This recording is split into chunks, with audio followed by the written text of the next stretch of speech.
So my name is Kevin Driscoll, and I'm a high school computer science and math teacher in Central Square at a charter school there called Prospect Hill Academy. So for the last couple of years, one of the challenges that I've had is finding an effective way to teach programming to my classes, and I'll be talking a little bit later about the breadth of subject matter that go into a class called computer science today. And my purpose in being here is partly to share with you some of the experiences of a student today in a computer science class, but then also to tap you for what the experiences were like for you, because I've found that seldom does somebody tell me that they learned programming in class. So I'm trying to find some ways that we all learned programming and ways to bring them into the classroom environment, and it's a possibility that this is opening the door in some sense to make that happen. Up to 12th grade. So right now I'm focusing on 9th through 12th grade. And in this process, yeah, can you open it up? Sure. Thanks, Greg. I won't make you be my man. Do whatever you want.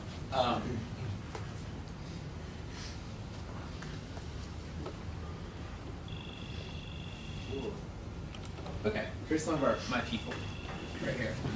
So there's a lot of parts that go into computer science right now, and whenever I talk to my friends, they ask me like, oh, computer science, I know what that is. You guys do typing games or Office.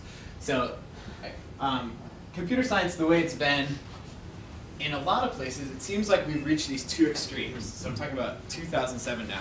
Some of the people that teach computer science teach applications, which is kind of like Microsoft Word, Office. I mean, that's kind of like what it is. It's really kind of like a vocational training for a particular kind of job. And then the other side of it is there's a whole group of people who are, in response to this movement, are strictly algorithms, logic, like AP exam, we're going to get there. And the AP exam is given in Java right now.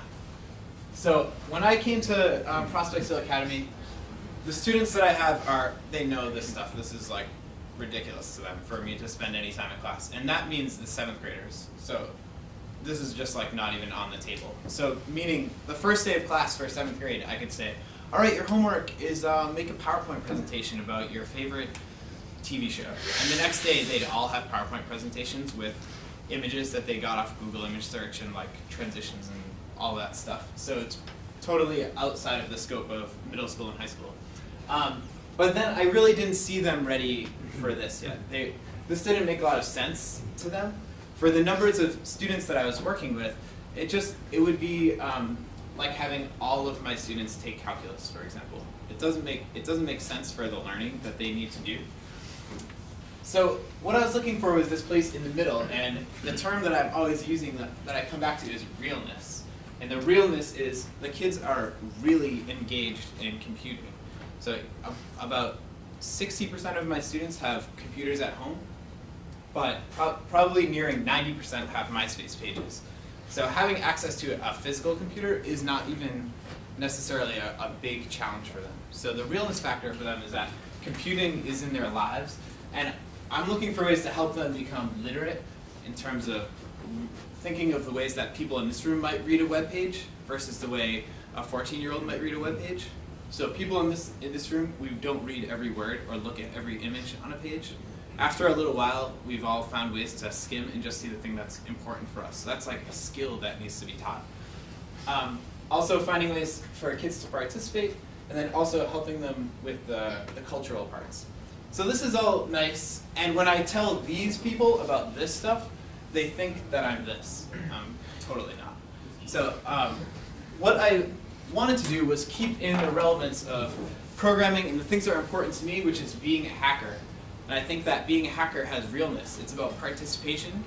It's about being part of a culture, being connected to other people who are also self-identifying as hackers, and it's about being really literate about the computing environment that you're in. So my first year of teaching, I chose that other interpreted language, Python. But I was using a really traditional curriculum. So I got all of these computer science textbooks, and I had a lot laying around. And I tried to follow the flow of like what maybe a Java or C++ class might have been, but using Python as the language. So a lot of our work looked like this. This would be like day one. And for the kids, this would be around like fourth quarter of the year, and we'd already made web pages and like talked all this time about YouTube and MySpace and doing stuff, and it was real, and we were like cutting up MP3s, and then all of a sudden they'd never even seen this before. It was completely irrelevant to them. So I immediately lost a huge chunk of the students, and I lost that realness factor that was there. Before I go on, I'll tell you a little bit about why I chose Python, which is that the primary reason is that I wanted to make sure that whatever language we were using was going to be cross-platform. So it didn't matter if kids had any sort of machine at home, I want them to be able to do the things we're doing. It also had to have lots of code online that they could get access to. And then I, for my own reasons, was looking for a community of educators that were supporting it. So that Python was that choice then. So then we come to year 2, and year 1 of teaching high school is kind of like running from black bears. So the whole time you're like looking for the next tree to climb up and do things. So things are going really fast, and that was one reason that I was jumping to all those other textbooks to look for flow. Like, how did people teach computer science before? So I would have like, hey, we're going to talk about loops today, and next week is going to be iteration or recursion, and it was just like totally lost. So then year 2, I tried to keep us going. We had this like web page making thing going on. We were doing a lot of stuff just using text editors, and I forced them from the beginning to do a lot of things from the command line. So they were like using command line FTP, so it wouldn't be so scary. And then we just like took our previous third quarter web page projects and tried to make them interactive. And then it kind of came out like this, and I just lost a lot of kids in there because there was so much that they had to talk about with like the server and these other things going on that there was just too much kind of overhead for the kids. But I still felt like we were getting closer. So at the beginning of this year, I started using Pygame, which has anybody tried this before? I don't know, am I totally breaking the rules by talking about Python here? I wanted to make sure I could walk along. So Pygame actually has like a layer of code that's really useful for people who would want to make a game. So it lets you put things on the screen. And so then we got closer to that idea of like, we just Google search for a picture of a typing computer cartoon, and then a moment later it's on my screen in bouncing around and things like that. So this is where I am right now, and around the same time that I was like polishing off the curriculum, and I was like, yeah, I'm finally figuring it out, I got the Hackety Hack email, and I was like, oh, okay, this is maybe what next year is going to look like. So a couple of great moments that happened here that I can imagine happening with Hackety Hack was, so this was our hello world. I first showed them the two slides ago of the DOS prompt, and I said, like, today we're going to do hello world. And a couple of kids have been with me before, and they were like, oh, no, not this again, not that stuff. And then we flipped over to this, and things were moving and bouncing around. And I have not had any days that are loop day or assignment statement day or logic day or anything like that. All of it is just coming because we need it. So when we started building this hello world together, and the hello world text kind of like shifts back and forth on the screen. So when the kids were first making it, what was happening is it would go like this, and then it was just like kept going off the edge. And they were like, it's going away, it doesn't work after 2 seconds. And so we were all kind of sitting in a circle. There's about 23 kids in the room, and they sit around the edge. And I was just like, well, what? How's the computer supposed to know when to stop?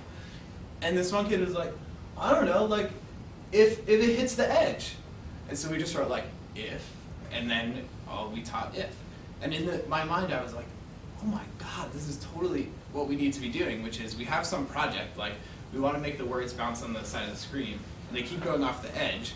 And so guess what? Programming languages have this built into them, this idea of if.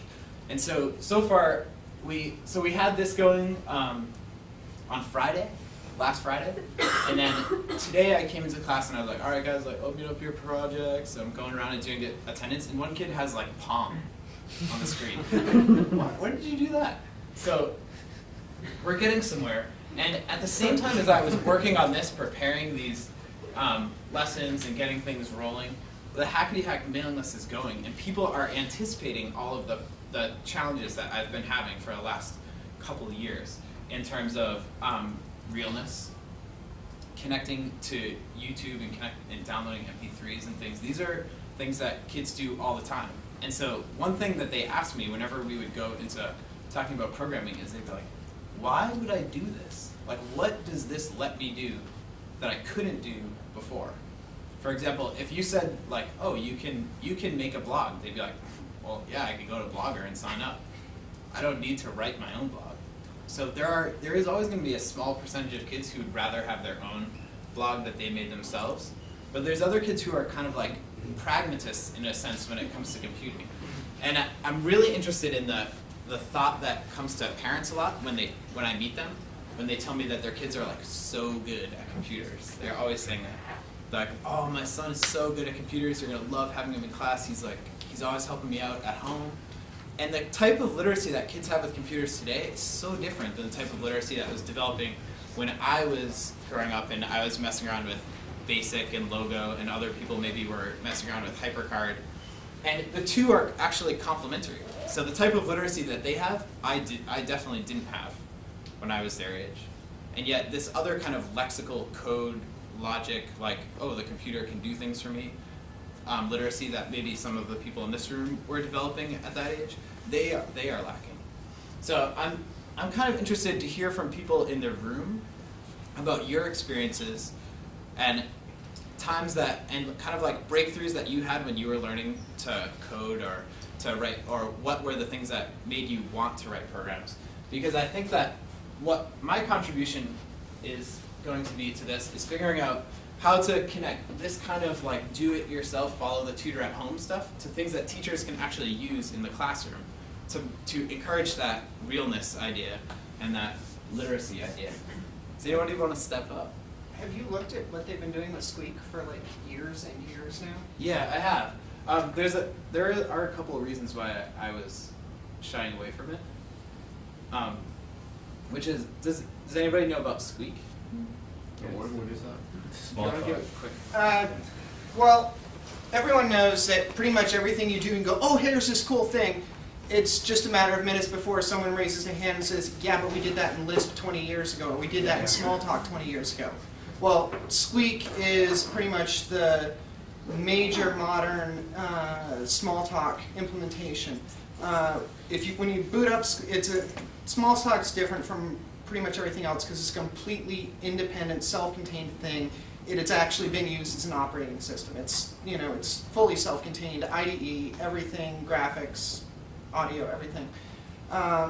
What they've been doing with Squeak, which kind of turns off developers like us when you boot into it now, is you're like, this is for 4-year-olds, But it really isn't. What they've been focusing on though with the UI is exactly this: putting it in front of little kids and going, hey, you can learn with this, you can program with this, and here's cool stuff. Like one example was they put it in front of kids, and by the end of the week, the kids had figured out how to draw a little line around the screen, and then they put some picture on it. Like there's tons of drawing tools built in. So like one kid drew a little pig, right? And they showed him, okay, put a little sensor on the nose, and taught the kid to have the pig follow the line, and kind of if it started going off the line too far, it'd be, oh well, a sensor, and go back the other way, and it basically followed this wiggly line around the screen.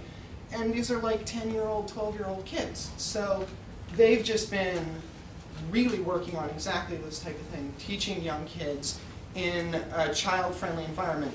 But on the other side, DabbleDB is written in Squeak, or written in Smalltalk in Squeak, and you can do incredibly powerful things in it. And we've been essentially rewriting things they've figured out in Smalltalk and Lisp ages ago, and meanwhile, the Smalltalk people have been making it better and better.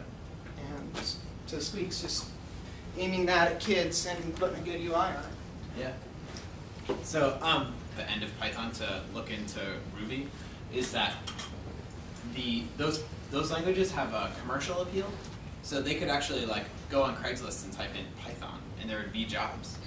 And so for a lot of my students, the job factor is pretty huge. And they're already at the point, I mean, if you're in 11th or 12th grade, people are asking you all the time, oh, college, you know, what are you going to do? And so they're looking for ways to not work at Stop and Shop. And you know, if you start somebody on a language like Python and Ruby, they can just keep going. Like they're in class and they can just keep going. By the end of the summer, they are in a whole nother world. So the goal that I have written at the top, I remember I wrote this at the top of my page that second year when I was switching to the web, was I just wanted that by the end of the year, a kid could go online and download a library or a module that somebody else had written and use it, like figure out what it did and use it. And so the sharing part of Hackety Hack is huge for in a teaching situation, because the teacher builds up a whole bunch of stuff and just puts it there. And then the kids, on day one, you learn how to go grab the code that somebody else wrote. And then you open up all these possibilities for group projects where, you know, group A is writing this part of the program, group B is writing this part, and then at the end of the day, switch, and tomorrow you're going to have to do something with the other person's code. So like we're all relying on each other. Another side that is interesting to me from the social angle, and this cuts into the realness, is I have kids writing a lot on their blogs just about things that are going on, and naturally, because the words that they're using in their blog entries, strangers come and comment on their blog posts. And the change that occurs to a student who has a comment happen from somebody that they don't know is really significant. It's similar to the way that a science fair like ratchets up the stakes for science projects.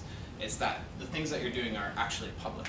And so there's a possibility that there could be high school kids in a couple different locations who are all collaborating on a really huge Hackety project and talking to each other and sharing code. And it could be teacher coordinated, or it could be distributed among the teens or maybe junior high. While we're switching over, do we have time for a few questions from? Yeah, sure. Yeah. Want to turn the lights on?